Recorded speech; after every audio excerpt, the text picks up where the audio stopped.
I'm a 38-year-old guy who tied the knot with my 33-year-old wife about 2 years ago. We had been dating for 3 years before deciding to take the plunge into marriage. I was a bit hesitant about it, but I wanted to make her happy, so I agreed. Around a year into our marriage, we decided to start a family. My wife was particularly keen on having a baby. The journey to conception wasn't easy, though. We faced numerous challenges, and it took a toll on my mental health. Frustrated and overwhelmed, I decided to get myself tested. The doctor dropped a bombshell on me. I was sterile. The news shattered me. Despite not being initially gung-ho about having a child, the idea had grown on me, and the realization that I couldn't be a father was devastating. What made matters worse was my wife's behavior during this trying time. She became mean, and I tried my best to cope with it. However, it became too much to handle. A few days after learning about my infertility, I mustered the courage to tell her the truth. I wanted her to know that I was the reason we couldn't conceive, but fate had other plans. For days after I found out about my sterility, my wife dropped a bombshell of her own. She was pregnant. I was taken aback, shocked to my core. She was blissfully unaware of my internal struggle and started celebrating immediately. In an attempt to keep up the facade, I joined in on her happiness. However, the very next day I got tested again just to confirm my sterility, and the results were consistent. Now I find myself at a crossroads. If I'm not the father, then who is? The unsettling thought that my wife might be cheating on me looms large. The medical procedures my wife needed for artificial conception were expensive, and being the sole breadwinner, she couldn't have pursued them without asking me for the money. The idea that she might be cheating crept into my mind, but it seemed so bizarre and awful that I didn't act on it immediately.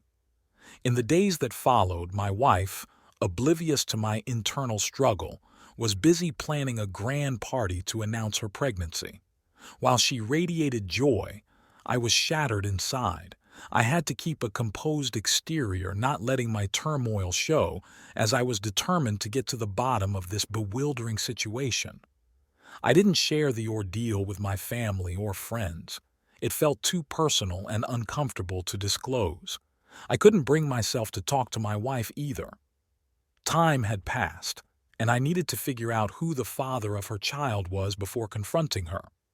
The fear was that if I confronted her prematurely, she might leave, and I'd be left in the dark.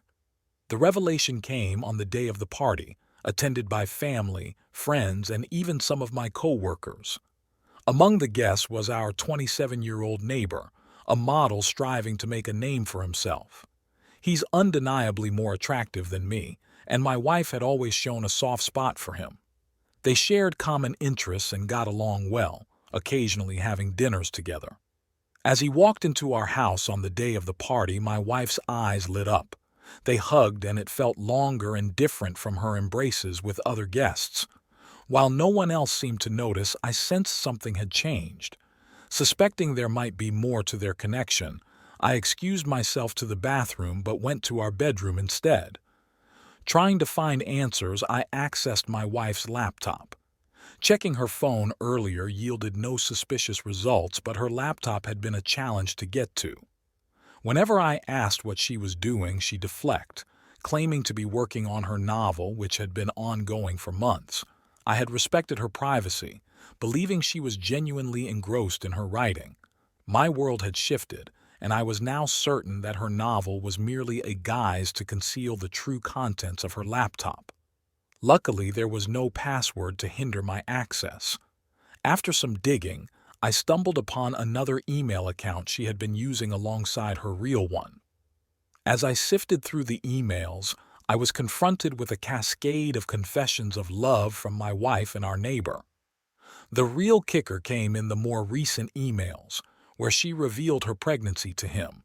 He didn't take the news well, and the communication seemed to pause as he contemplated ending things.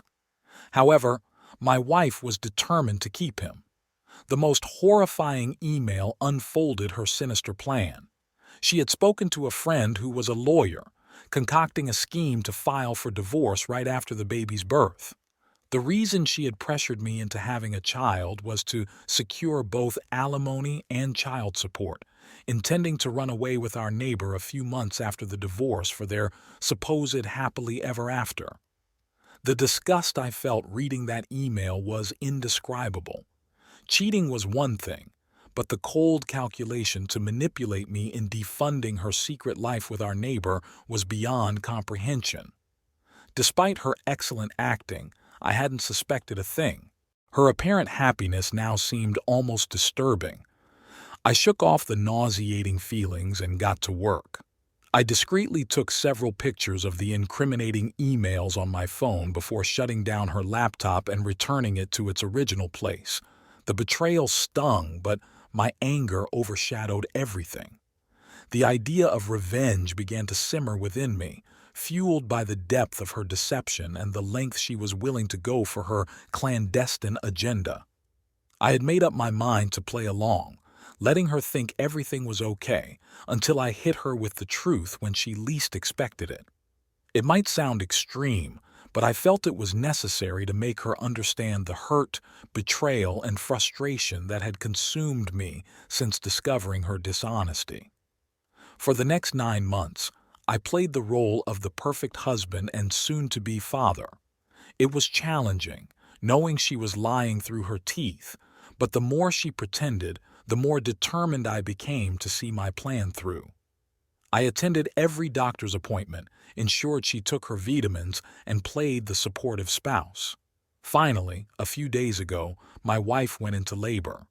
I was nervous, understandably so, but I put my feelings aside and took her to the hospital alone. I had already called her parents, but deliberately left mine out of the equation to avoid unnecessary drama. While we waited for her parents to arrive, I chose that moment to drop the bomb. Since she was safely in the delivery room, I told her I was going to call our neighbor to be with her. She seemed surprised, insisting she didn't want a stranger present during childbirth. I smiled, showing her the results of my fertility test and the divorce papers I had filed just before her due date. As she sifted through the documents, still looking bewildered, I explained that I couldn't be the father and the baby wasn't mine. I revealed the emails from her secret account, and in that moment, she grasped the reality of the situation. The look on her face as I walked out, leaving her to grapple with the truth, was something else. I thought I'd need medical attention myself. That's how fast my heart was pounding. Once outside, I called our neighbor to inform him of the situation and sped away. I even turned off my phone for good measure. Driving until I reached a motel outside of town, I unpacked the bags I had stashed in my car weeks ago, prepared for this very moment. The next day, I woke up, turned on my phone, and found it flooded with messages from my wife and the neighbor. I didn't bother opening any of them. Instead, I responded to texts from my parents and brother. They deserved an explanation, and I told them I'd be heading home soon to lay out the entire situation. They needed to know the truth. I drove to my parents' house, and my brother was already there. They all looked confused and kind of annoyed, which was expected considering I missed the child and made them miss the grandchild's birth. I sat them down and explained the whole story, the reasons behind my actions. I braced myself for a barrage of questions and accusations, but nothing of the sort happened. My dad only said he hoped nothing worse would happen, and the others remained silent. It was surprisingly chill on that front. That was a few days ago.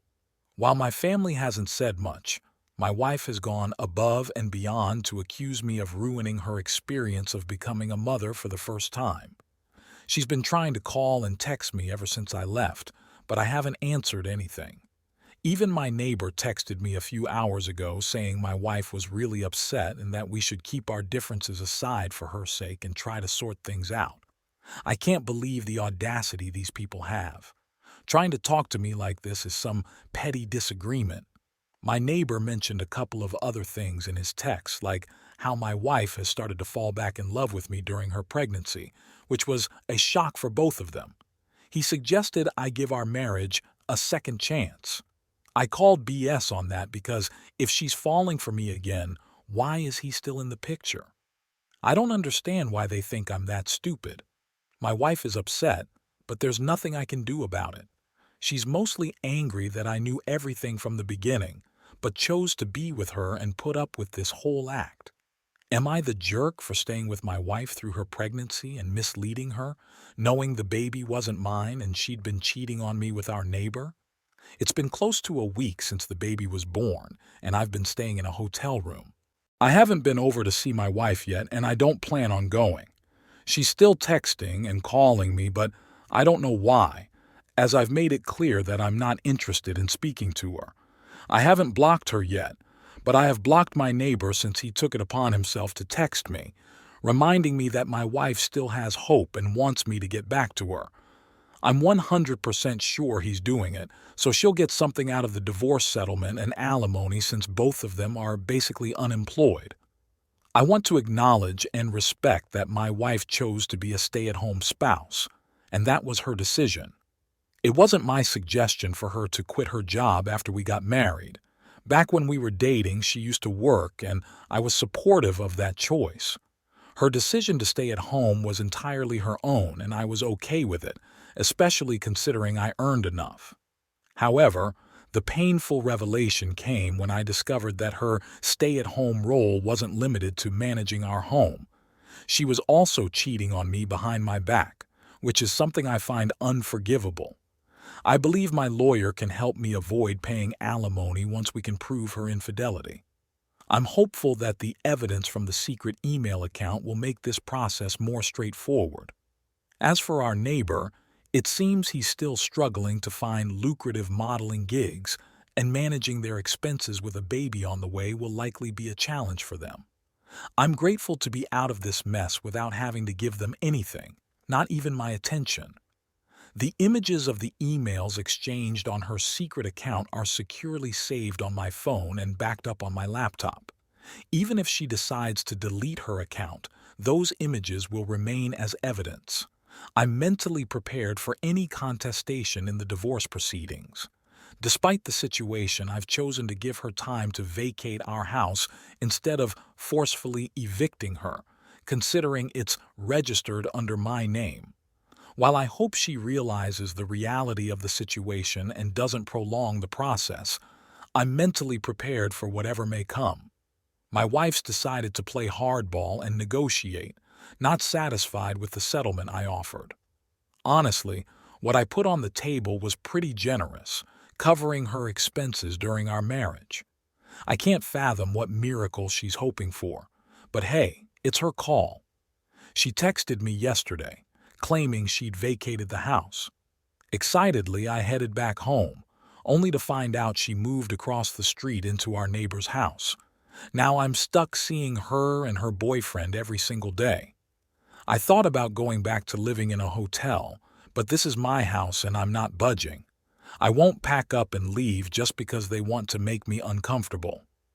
I did wonder why she didn't crash with her parents. It would have been a smarter move for the divorce case. While scrolling through a mountain of unread messages, I caught one from my wife's father, buried in the mix. He apologized for her behavior, expressing strong disapproval and letting me know they had cut her off. That meant a lot to me and validated my feelings, even though it almost brought tears. He apologized for her actions and mentioned they were strongly against her contesting the divorce. So far, nothing she's doing makes any sense. It's like everything she does is bound to backfire. Her living arrangement is a recipe for complications, and I'm sure they'll try to make me uncomfortable or jealous.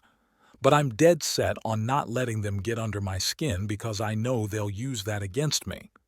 In the grand scheme of things, I'm still saving a fortune by not living in a hotel. An update after a month of divorce settlement negotiations. It's been a rocky ride for my wife. I managed to prove her infidelity, making my claims undeniable. She attempted some false accusations about me being an alcoholic, linking it to my sterility and the affair, but that was easily debunked since I quit drinking last year when we decided to start trying for a baby. Now, we're both well aware that her chances of getting any alimony are slim.